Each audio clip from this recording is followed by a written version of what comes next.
Welcome to JK Market Knowledge Series. This is the Career Improvement Series. Today we'll focus on how we can build effective working or professional relationships, and our topic will center on managing out. In the workplace, we will have to interact and relate with people to get things done. These relationships can greatly enhance or bring down our effectiveness levels, and when not properly managed, can degenerate into toxicity that can even harm our health. Workplace relationships are of four broad types. There is the relationship with the boss or superior, which is generally called managing up. There is the relationship with subordinate members of your team, which can be called managing down. There is the relationship with external stakeholders or outsiders, which can be seen as managing out of the organization. There are also relationships with peer or colleagues at the same level of work. This can be seen as managing sideways or managing across. Each of these relationships can fundamentally impact our levels of effectiveness and sometimes our mental and psychological health. It is very important that we pay attention to them. Today, we will discuss general rules for managing professional relationships and colleagues. We will consider how to deal with your boss, how to deal with colleagues or co-workers, and how to deal with people when you are the boss. This is an overview for this session. Firstly, you want to bear in mind a few truths. 1. You may have to do things that may make you uncomfortable if you must achieve a better working relationship with people, like communicating honestly with them about what is causing the friction. Let's face it, the things that offend you will not appear just like that. 2. Most people are nice and reasonable and do not set out deliberately to offend you. Often, when these annoying behaviors or habits comes up, they aren't even aware that they are making you uncomfortable. 3. Speaking up might be important, but how you speak up is what will determine the health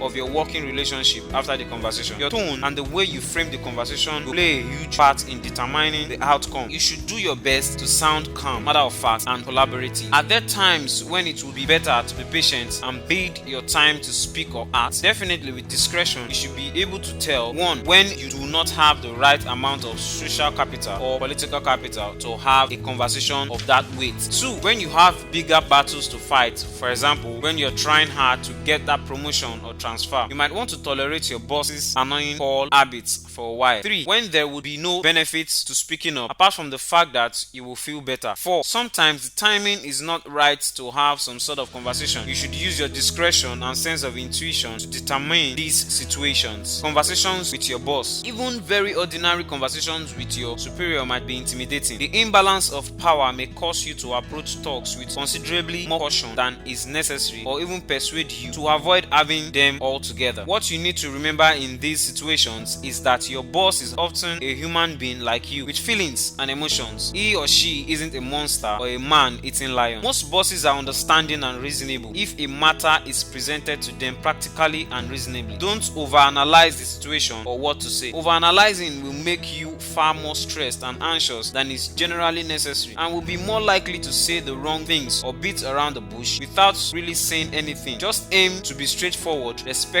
and honest. Leave your ego at home on the day of the conversation. It is always better to approach such discussions from a place of objectivity and emotional detachment. If you can achieve this, you will have better results from the conversation. Sometimes these conversations will lead into situations where your boss provides feedback on your work and your behavior. Don't allow your ego to get in the way of learning and building a better relationship with your boss. If you disagree, always do so respectfully. When having conversations with your boss, instead of emphasizing I want X or Y, express your concerns to your supervisor in terms of what makes the most sense for the organization and why that line of action would help the organization. The dialogue will be more effective and your employer more likely to be receptive to the ideas. If something really just comes down to I want X, it's okay to be straightforward about that. In some cases, you get better results by asking for a short-term experiment rather than a permanent change. If your boss is resistant to what you're asking for, suggesting a short-term trial rather than a permanent change can be a good way to lower the stakes. Imagine if you were asking for a promotion to a new role, or to spend 2 out of 5 working days telecommunicating as a way to boost your effectiveness in the office. You might find that in this situation, your boss will be more receptive to a time-based trial to test the waters than having a deep plunge without fully knowing the outcome. Conversations with your co-workers. Co-worker relationships may be challenging. You work in close proximity with these people that you never handpicked. You are expected expected to maintain good working relationships with them, so you can't be as direct with them as you can be with close friends and family members. Often, their actions can have a significant influence on your quality of life at work and occasionally even affect your actual work. Add this to the pressures of managing internal politics and you will see why the simplest conversations can result in so much anxiety. The key to having these interactions successfully will lie in remembering these truths below. 1. If you used a regular tone, the kind you use when you just need help with working on these spreadsheets, rather than a tone that shows that you are awkward and worried about the conversation, they are more likely to follow your lead and respond in kind. Emotional states are contagious, so if you approach your colleagues on a matter with apprehension written over your body, it's only expected that they will also be apprehensive in their response to you. 2. In most cases, you should try to talk to your coworker directly before escalating the situation to your manager. There are times when you should look in your manager. If the problem is a very serious one, such as reporting sexual harassment or a coworker who's cheating a client, once that recurs after you attempt to address it on your own. 3. Usually, people tend to shift responsibility for having a particular difficult conversation by sounding like the message is from the group. That's when you hear people say things like, everybody thinks that you speak too loudly when you eat on the phone and it distracts everybody. Until you are officially made the spokesman of the group, you should practice owning your messages and conversations. Not only is it less offensive and alienating to the person, especially if you speak respectfully, but also you sound a lot more mature and deserving of respect when you take responsibility for your words and actions. 4. After difficult conversations, try to have normal and regular conversations. Try to find a chance for a regular talk with the individual shortly after an uncomfortable or challenging conversation. This will confirm to them that you are not offended and should relax what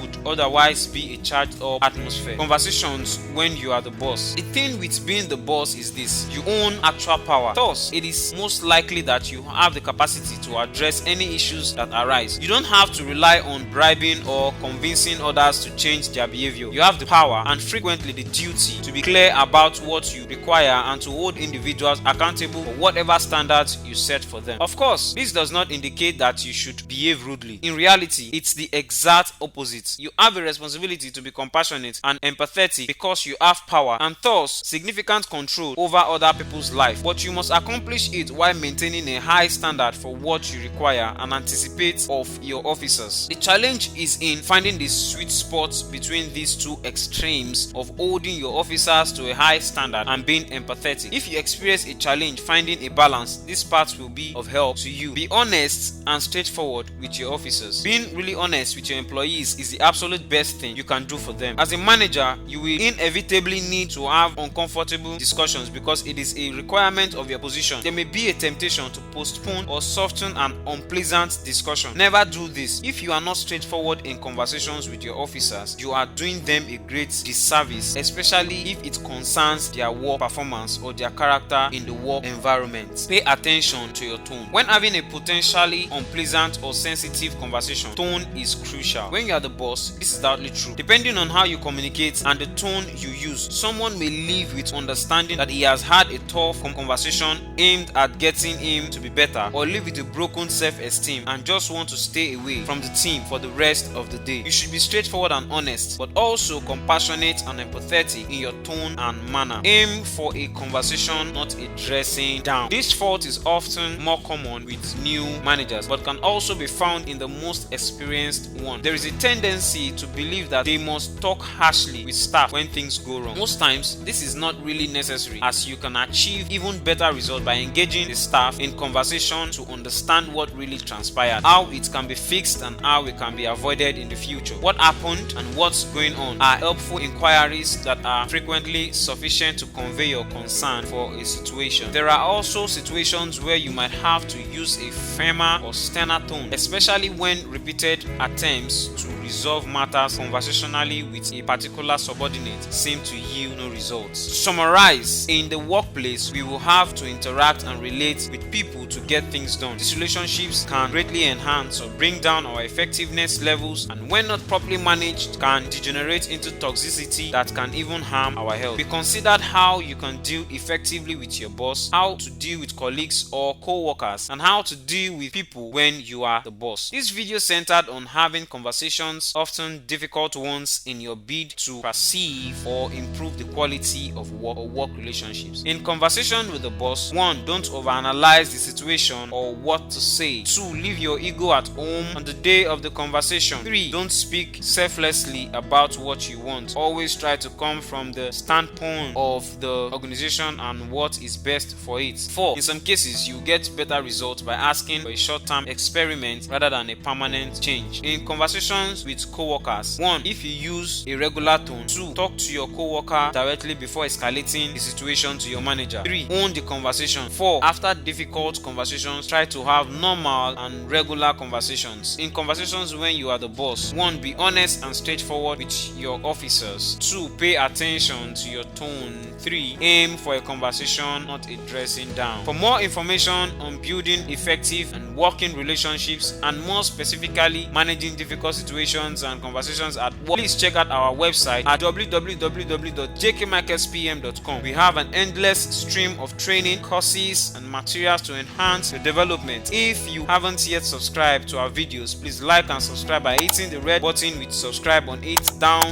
below. Now for my question: what techniques do you use in diffusing tense workplace relationships? Are they always conversation oriented? If not, please feel free to share in the comments section. We will go through your comments and respond or offer feedback as required. Thank you for watching this video. See you in the next video.